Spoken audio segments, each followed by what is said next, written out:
They called him trash and made him beg at a birthday party for $1 million. He smiled and bought the billion-dollar company their whole family was desperate to work with. He could destroy them all with one phone call. So why is Charlie still hiding who he really is? Grandma, could you lend me $1 million? Aunt Lena from the orphanage has kidney failure and needs money for treatment. The entire Wilson family was stunned. Everyone stared at Charlie in disbelief. It's Mrs. Wilson's birthday. Not only had he not prepared any gifts, but he even dared to ask her to lend him $1 million. Is he out of his mind? 3 years ago, the late Mr. Wilson had found Charlie from who knows where and insisted on marrying him to his eldest granddaughter, Clare Wilson. At the time, Charlie was penniless, much like he was now. After the two got married, the old master passed away. Since then, the Wilson family had been deliberately trying to drive Charlie out, but Charlie seemed indifferent, unmoved by their insults. Asking Mrs. Wilson for money now was an act of desperation. He thought that since it was her birthday, she might be in good spirits and willing to help. Unexpectedly, Mrs. Wilson's laughter vanished in an instant. You bastard! Are you here to celebrate my birthday or to borrow money? Grandma, Charlie is ignorant. Don't be upset. Sis, look at what kind of trash you married. Gerald and I just got engaged, and he already gave Grandma an obsidian cross. It's hilarious your husband didn't bring any gifts and still has the nerve to ask Grandma for money. Exactly, Charlie, my man. We're both son-in-laws of the Wilson family. As the eldest, you're a real failure. Although Gerald was about to marry Wendy, he felt her looks paled in comparison to Charlie's wife, Clare. Clare was a renowned beauty in Orris Hill, but seeing her married to this worthless, broke man really irritated Gerald. This kind of trash should be kicked out of our family as soon as possible. Yeah, he's completely ruined the Wilson reputation. I bet borrowing money is just an excuse. He really wants to purposely ruin Lady Wilson's birthday celebration. Charlie couldn't help clenching his fists as the entire Wilson clan targeted and insulted him. If not for his savior's medical expenses, he would have turned and left this gaudy, fake place. However, remembering his late father's teachings to always repay kindness, he suppressed the humiliation. Grandma, saving a life is more virtuous than any gift. Please show mercy. Wait, quit trying to guilt trip Grandma. If you want to save someone, figure it out yourself. Don't make Grandma pay for your hero complex. Who do you think you are? It was Wendy's brother, Harold. The siblings always resented Clare for outshining them and loved seizing chances to mock Charlie. Grandma, Charlie lost his dad at 8. Aunt Lena from the orphanage raised him. He just wants to repay her kindness. Please help him. Help him? Fine, but only if you divorce him and marry Mr. Jones. Do that, and I'll give him $1 million immediately. She was referring to Wendell Jones, who had been pursuing Clare. The Jones family was upper class in Orris Hill, much more influential than the Wilsons, and Lady Wilson always wanted to curry their favor. Mr. Jones sent a birthday present, a turquoise amulet worth $3 million. The amulet was a vivid shade of blue-green and looked like a genuine top-quality piece. Gerald, who had gifted the obsidian cross, looked a bit awkward seeing this amulet. Unexpectedly, Wendell, who had no real connection to the Wilson family, had been so generous. Oh, Mr. Jones is so thoughtful. If only he could be my grandson-in-law, it would be a dream come true. What do you say to my condition? Will you consider it? Grandma, I won't divorce Charlie. Don't give me that attitude. You insist on clinging to this trash. Get him out of my sight. He's not allowed at my birthday banquet. I'm going to the hospital to check on Aunt Lena. Then I'll come with you. If you leave too, I won't consider you my granddaughter anymore. Take your parents and get out of the Wilson house with this loser. You stay, don't worry about me. Oh, my dear brother-in-law, you're leaving hungry. Are you gonna beg on the streets for dinner? Rushing to the hospital, Charlie immediately went to the billing office, wanting to inform them that the payment for Aunt Lena's medical expenses would be delayed by another 2 days. However, when he asked the nurse, Charlie was suddenly told that Aunt Lena had been transferred overnight to the best hospital in East Cliff. How much does it cost? I'll find a way to pay. A total of $3 million is needed. $1 million has been paid, but there's still a gap of $2 million. It's due in a week. Who paid the first million? I don't know. As Charlie was trying to figure it out, he turned and saw a man in a black suit with gray hair, about 50 years old, standing behind him. Young master, you have suffered for so many years. Are you Stephen Thompson? Mr. Wade, you still remember me? Of course I remember. I remember every one of you. Back then, you forced my parents to take me and flee East Cliff. During that time, they died unexpectedly, and I became an orphan. So why are you looking for me now? Young master, when your father passed away, Mr. Wade was also extremely sad. He's been searching for you all these years. Now that we've found you, he wants you to come back with me. You can go. I will never see him again in my life. Young master, do you still blame Mr. Wade? Of course. I will never forgive him as long as I live. Mr. Wade said you might not forgive him. At least he's self-aware. Mr. Wade knows you've suffered over the years. He wants to compensate you. If you don't want to return, he'll buy the largest company in Oris Hill and give it to you. He also asked me to give you this card. The password is your birthday. Mr. Wade, there are only 5 such cards in the country. Take it away. I don't want it. Mr. Wade, for Miss Lena, you still have a shortfall of $2 million in medical expenses. If you fail to pay, her life may be in danger. Are you deliberately trying to manipulate me? I wouldn't dare. If you accept this card, it will be more than enough to pay the medical expenses. How much money is on this card? Mr. Wade said this card is just a little pocket money for you, not much. It has a total of $10 billion. $10 billion? Charlie was stunned. He knew his grandfather's family was wealthy, but as a young child, he had no real concept of money. He only knew the Wade family was one of the top families in East Cliff in the country. However, he never knew exactly how much they were worth. But now, he understood. $10 billion was just pocket change. When considering the entire Wade family fortune, it was likely over $1 trillion. To be honest, Charlie was deeply moved. But thinking of his parents' deaths, he felt his grandfather couldn't shirk the blame. He couldn't forgive him. Stephen saw Charlie's inner conflict. Master, you are the heir to the Wade family. You deserve this money. Strictly speaking, it belongs to your father. Mr. Wade said if you're willing to return, you'll inherit the family's $1 trillion estate. If you don't want to go back, this money is for your living expenses. Oh, and Oris Hill's largest company, the $100 billion Emgrand Group, was acquired by the Wade family yesterday. All the shares are now in your name. You can go to Emgrand for the handover tomorrow. Charlie could hardly believe it. The Wade family's investment was huge. A $10 billion premium card and the $100 billion Emgrand Group. Although Oris Hill had its share of hidden talents and quiet power players, the only true powerhouse was Emgrand. Any family, including the Wilsons and Whites who humiliated him today, and the Joneses pursuing Clare, were small fry compared to Emgrand. It was the emperor of Oris Hill's business world, and unexpectedly, it was now his? Mr. Wade, you may need some time to process this. I won't bother you further. Here's my number. Please call if you need anything. Charlie remained in a daze, unsure if he should accept the Wade family's compensation.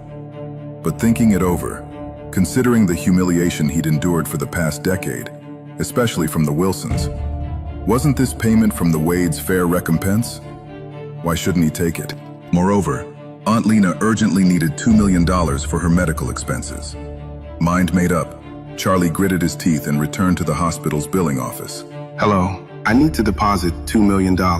He swiped the card and entered the password. The transaction went through, and the $2 million was easily credited to the hospital's account. Charlie felt like he was in a fog. Had he really become a billionaire? Just like that? Claire and her parents no longer lived in the Wilson villa, but in a very ordinary apartment building. They'd been driven out after Claire married him, following Ben Wilson's death. That good-for-nothing Charlie. He made us lose face today. Claire, if you don't divorce him, your grandma will kick you out of the Wilson group. Then I'll find another job. What's so great about that loser? Why can't you divorce him and marry Wendell instead? If you wed Wendell, our family can hold our heads up high. She's right. Marry Wendell, and we'll instantly become treasured in your grandma's eyes. She'll be falling over herself to curry favor with you every day. Don't say another word. I won't divorce Charlie. You stubborn child! A worthless piece of trash, and he has the nerve to show his face. Charlie sighed inwardly. His mother-in-law had always looked down on him, but what would she think if she knew he was now the boss of the Emgrand group with $10 billion in cash? However, Charlie wasn't ready to reveal his identity yet. He'd been away from the Wade family for many years. Who knew what the family was like now? What if someone in the family were against him if he exposed himself? Better to keep a low profile for now. Mom, I'm sorry for causing you trouble today. You're more than trouble. You're killing the three of us. Can't you be a little self-aware and get out of our house? Mom, how can you talk like that? Charlie is your son-in-law. Bullshit! I don't have such a worthless son-in-law. The farther away you go, the better. Hurry, go to the room. He and Claire had been married for 3 years, but never truly together. Claire slept on the bed while he slept on the floor beside her. That night, Charlie couldn't fall asleep for a long time. The day's events were shocking, and it would take a while to process everything. How is Aunt Lena? I still have over $100,000 in personal savings. You can take it to her tomorrow. No need. Someone already paid for Aunt Lena's treatment and sent her to Eastcliff. Really? So she is saved? Yes. She has done good deeds and helped so many people throughout her life. Someone finally repaid her kindness. That's good. You can breathe a sigh of relief. Yeah. I need to get some sleep. What's happening at the company? Business isn't great. Grandma has always wanted to partner with a big corporation like the Emgrand Group, but the Wilson family is much weaker in comparison. People look down on us. The Wilsons have no cooperation with Emgrand? How could the Emgrand Group ever consider working with us? Even Wendy's fiance, Gerald, and his family barely measure up to Emgrand's standards. Grandma is counting on them getting married so the Whites can help the Wilsons connect with Emgrand. Charlie nodded. So that was the Wilsons' plan. They were dying to work with Emgrand. However, Mrs. Wilson was dreaming if she thought it was possible. Little did she know, he now owned the Emgrand Group. With that in mind, Charlie decided to take over Emgrand first, then give Claire a boost through the company. She had been bullied too much by the Wilsons. As her husband, it was his responsibility to help improve her standing in the family. Starting today, her husband was a changed man. He would never let anyone look down on her again. He vowed to make the entire Wilson family bow before her. Charlie wasn't sure why they were at Emgrand, but to avoid trouble, he quickly tried to slip away unnoticed. Unfortunately, the sharp-eyed Wendy spotted him immediately. Oh, brother-in-law! Wendy, what brings you here? Gerald and I have a meeting with Doris Young, the vice chairman of the Emgrand Group. His family has a lot of business with Emgrand. In the future, it'll benefit not only the Whites, but the Wilsons too. This was news to Charlie. He'd only just inherited Emgrand and hadn't had time to familiarize himself with its dealings. But he hid his surprise. You two make a perfect power couple. Beautiful and talented. Just yesterday, Mrs. Wilson had cursed out this good-for-nothing man, and now here he was, grinning like an idiot. How could a stunning woman like Claire have married such a useless loser? If it weren't for him, Gerald would have pursued Claire relentlessly. How had he ended up engaged to Wendy, who was inferior in every way? The thought irritated him. What did you come to the Emgrand Group for, Charlie? I'm looking for a job. A job? Why would you apply here, of all places? What does my job search have to do with you? Is he wrong, though? Do you even have a diploma to your name? Any accomplishments besides being a good-for-nothing? The Emgrand Group wouldn't hire a waste like you, even as a security guard. If you had any self-awareness, you'd go pick up trash on the street. At least you could make $2 or $3 grand a month. Hey, don't say I never look out for you. Pick that up and sell it for cash. Even if you are garbage, you're still family, so I'll help you out. I happen to be friends with Emgrand's vice chairman. Why don't I put in a good word and have her set you up with a job cleaning toilets? The kind of job I'm after is none of your concern. Worry about yourself. Emgrand is a major corporation. I doubt they'd work with low-quality trash like you. Who are you calling trash? You, obviously. Done with the conversation, he walked into the Emgrand tower. Hey, stop right there. Gerald shouted, chasing after him. He caught up at the elevators, itching to teach the arrogant jerk a lesson with a few slaps to the face. But seeing that they were already inside the company headquarters, Gerald worried that causing a scene would anger his business partners. He had to shelve his plan to put Charlie in his place, at least for now. I'll let it slide today, but you won't be so lucky next time. You think you're some big shot, Gerald? Believe me, you'll soon learn the price of arrogance. Screw you.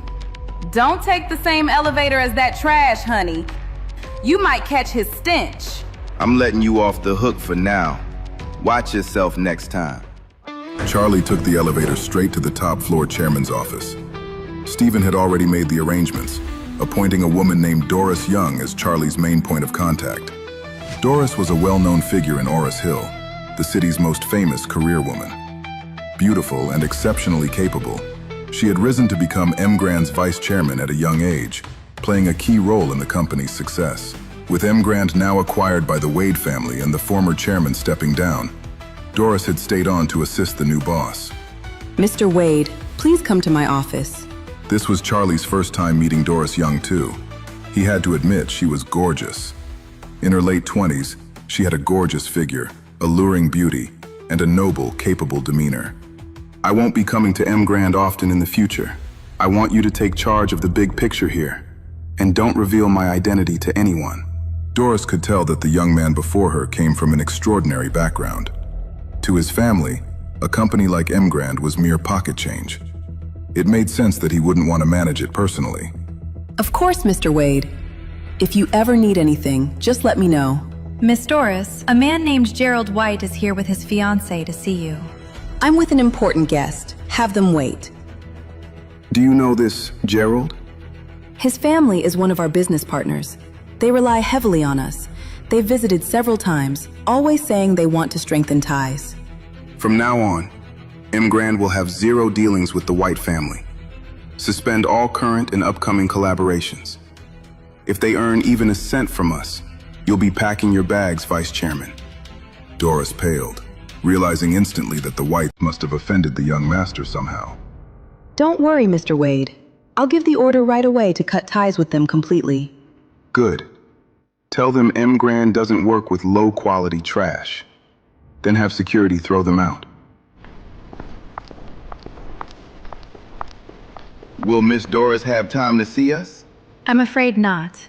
Deputy Doris says Emgrand will not be cooperating with low-quality trash. Effective immediately, we're canceling all joint projects with your family. What did you say? Gerald was stunned. Why did that sound so familiar? Then it hit him. Charlie had said the exact same thing to him in the parking lot. What did Doris mean by this? Why would Emgrand suddenly cut ties with the White family? Gerald's brain couldn't process it. Terminate all cooperation? Just like that? Over half the White family's profits came through Emgrand. Losing that partnership would slash their strength in half overnight. I want to see Miss Doris. I demand to speak with her face to face. I'm sorry, but Vice Chairman Young will not be seeing you. You are banned from setting foot in Emgrand Tower from now on. Is this some kind of sick joke? We're Emgrand's long-term partners. You can't just end things out of the blue. Escort them out. You heard her. Get lost. If you keep making trouble, we'll be forced to take more drastic measures. You're just a security guard. How dare you yell at me? Do you have any idea who I am? I don't care who you are, punk. Here at Emgrand, you're nothing. Gerald reeled from the stinging slap, his cheek on fire. He was about to explode with rage when his phone suddenly rang. It was his father. Gerald, what the hell did you do? Emgrand is severing all ties with us. Who did you piss off over there? Dad, I swear I didn't offend anyone. I just came to see Miss Young, but they wouldn't even let me meet with her. Well, Emgrand says they're dropping us because you're a worthless piece of trash. The family is going to take a massive hit thanks to you. Get your ass back here and explain yourself to your grandpa, now. Shell-shocked, Gerald let the security team hustle him out the front gate. A horrible suspicion began to dawn on him. You don't think... Could this have anything to do with your loser brother-in-law? Does he have some kind of connection to Emgrand? What? How can he have anything to do with Emgrand? He's not even qualified to clean their toilets. You're right. I better get home fast. News of Emgrand cutting ties with the White family spread like wildfire through Oris Hill. Though no one knew the exact reason, it was clear the Whites had royally pissed off Emgrand. The fallout was catastrophic. The White family's strength plummeted by over half, dropping them from near the top tier to the bottom rungs of the second tier. When old Mrs. Wilson heard, she shook with rage. She wanted to annul Wendy's engagement to Gerald, but realized the Whites, while weakened, still outclassed the Wilsons. Offending them would be disastrous. Bitterly, she shelved the idea for now. Meanwhile, in Doris's office, Charlie reviewed what had just transpired. He was quite impressed with her handling of the situation. Doris, you did an excellent job. Starting today, I'm doubling your salary. Thank you so much, Mr. Wade. I also have 2 announcements I need you to make. First, announce the change in Emgrand's ownership and the appointment of a new chairman. Don't reveal their full identity, just that their surname is Wade. That's all anyone needs to know. Second, announce that Emgrand is investing $2 billion to build a 6-star hotel in Oris Hill. We'll be accepting bids from local construction and decoration firms to partner on the project. The Wilson Group's main business was interior design and decoration. Lady Wilson dreamed of hitching their wagon to Emgrand's star. Whichever company won that contract would become the darling of their industry. Now that Charlie owned Emgrand, of course, he'd throw some juicy benefits his wife's way. The 2 announcements from Emgrand Group rocked all of Oris Hill. Hearing that Emgrand had changed hands, the Wilson family was dying to know why the White family had been kicked to the curb. It seemed the group's mysterious new owner looked down on even top-tier families like the Whites. But who was this Mr. Wade character? Just how loaded was he? Emgrand was worth hundreds of billions. Buying and selling on that scale dwarfed even the wealthiest tycoon in Oris Hill. Countless families scrambled to get in Mr. Wade's good graces, hoping to marry off their daughters to this enigmatic billionaire bachelor. On top of that, Emgrand's plan to invest $2 billion in a new hotel had the city's entire construction and design industry frothing at the mouth. $2 freaking billion.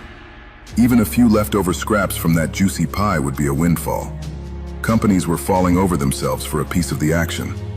Naturally, this included the money-hungry Lady Wilson. She was practically giddy with excitement. What an incredible opportunity. If the Wilsons could snag a contract, it would rocket them straight to the top. She immediately ordered a family meeting that evening at the estate to strategize how to get their foot in the door with Emgrand's huge project. Attendance was mandatory. That night, the Wilson family gathered at their luxurious villa. Since Lady Wilson demanded everyone's presence, Charlie tagged along. He knew the scheming matriarch was angling for a slice of Emgrand's huge deal. He figured this was the perfect chance to give his wife Clare a nice status boost. Well, Charlie, you sure got some brass balls showing your face in front of Grandma again. Can it, Harold? Grandma said the whole Wilson family had to be here tonight. In case you forgot, Charlie is my husband. That makes him part of this family, like it or not. Only half the family. Let's be real, cuz. He's just a freeloading live-in son-in-law. Never mind him, honey. Don't waste your time. Let's head in before we keep Grandma waiting. For years, the Wilson family has been waiting for a golden opportunity. One that could make us the wealthiest clan in Oris Hill. At last, that chance has arrived. Emgrand Group just announced a $2 billion project. Whichever company lands a partnership contract stands to profit hugely. Plus, this is Emgrand's first major deal since the ownership change. It's a perfect opening for the Wilsons. If we can collaborate with Emgrand and impress their mysterious new chairman, the sky's the limit for our family's future. Despite Lady Wilson's energy, the room seemed underwhelmed. Truth was, the Wilsons had been angling to work with Emgrand forever, and for just as long, Emgrand had snubbed them completely. What were the odds they'd get a piece of this huge new project now? What? Cat got your tongues? Don't tell me you're not confident we can score even a tiny slice of a $2 billion pie. All right, I'll lay it on the line. Whoever brings in the $30 million partnership with Emgrand gets named the new director of Wilson Group. End of story. Stunned faces gaped back at her. Mrs. Wilson had always ruled with an iron fist, never appointing an official successor. The director role wielded immense power, all but securing its holder as the future head of Wilson Group. Dangling the position as an incentive showed how desperately Lady Wilson wanted in on Emgrand's deal. But as juicy as the director spot was, winning it seemed impossible. The Wilson clan all knew that securing the deal with Emgrand was a pipe dream. Emgrand's execs wouldn't give Mrs. Wilson the time of day, let alone agree to a partnership. The meeting hall fell into uncomfortable silence, no one willing to chase a prize so laughably out of reach.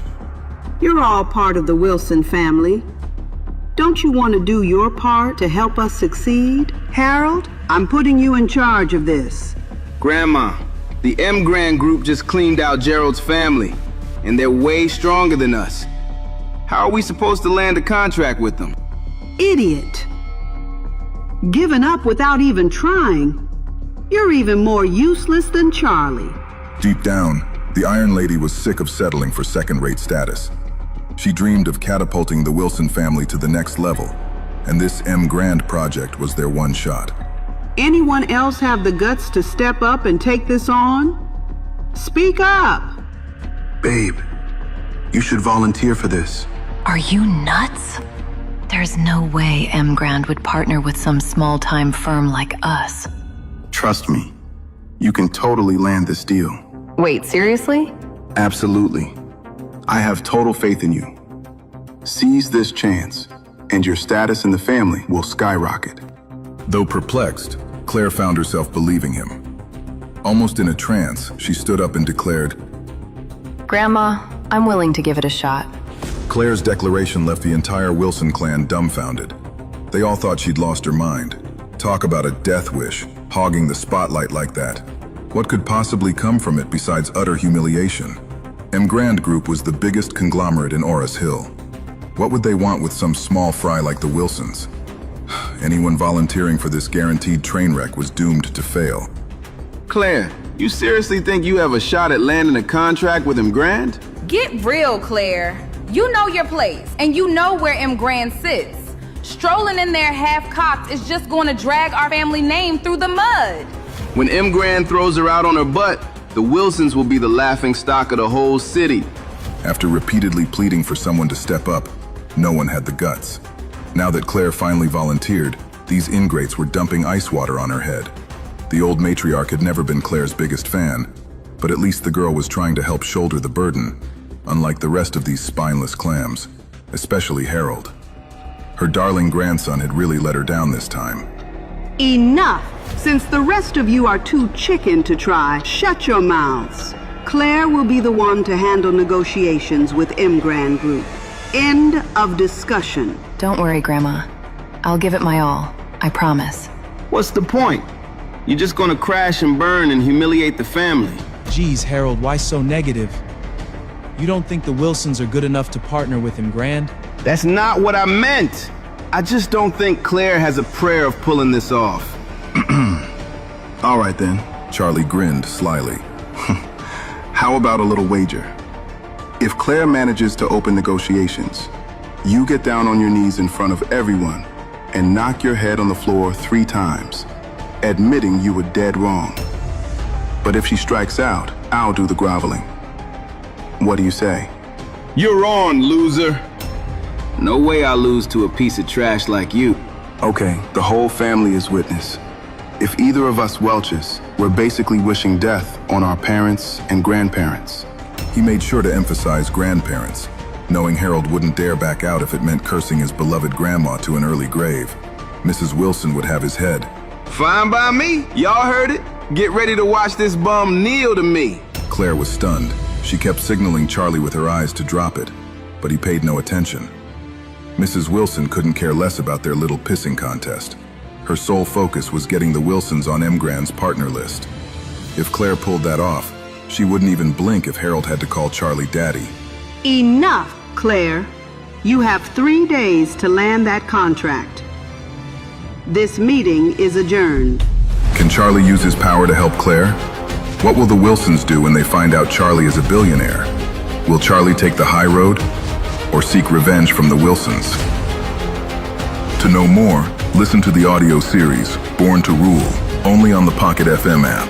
Install the Pocket FM app now within 1 minute to download 10 free episodes before the offer disappears.